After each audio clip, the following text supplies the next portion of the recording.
Ал кеш жарық достар, қазір жүктілік және қан қысымының жоғарылауы туралы әңгімелесеміз. Оның белгілері және ол неге қауіпті.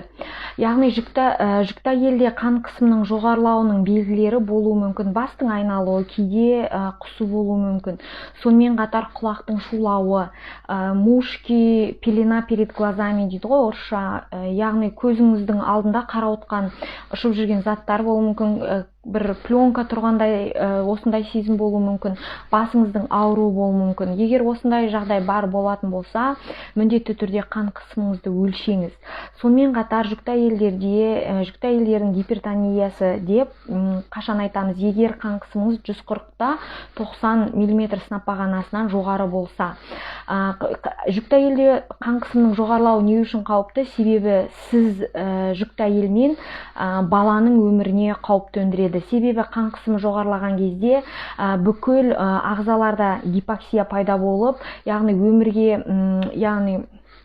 жизненно важны органы дейді ғой, яғни өмірге маңызды ағзалардың жұмысына кедергі келтіріп, қан айналымының нашарлауы болады, ағзада гипоксия болады. Сонымен қатар, яғни плацентада да қан айналымының нашарлап, яғни балада да гипоксия пайда болып, сонымен қатар ол летальды исходқа алып келуі мүмкін. Егер жүкті әйелде қан қысымы бар болатын болса, міндетті түрде күнде өлшеп, егер жоғарылайтын болса, сіздің дәрігеріңіз тағайындаған дәрілерді ішіп отыруыңыз керек.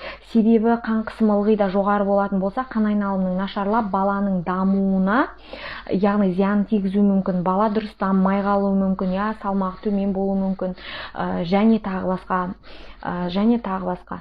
Және осының асқынуы болып преэклампсия, эклампсия болуы мүмкін.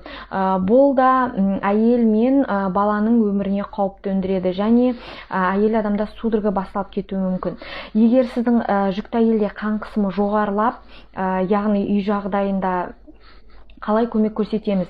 Міндетті түрде жүкті әйелді, яғни тегіс қатты поверхность дейді ғой, яғни жатқызамыз, тыныштандырамыз, свет, жарық бәрін сөндіріп, яғни әйел адамды тыныштандыруға тырысамыз, көкірек қуысын ашып, есік терезені ашамыз, таза ауа керек.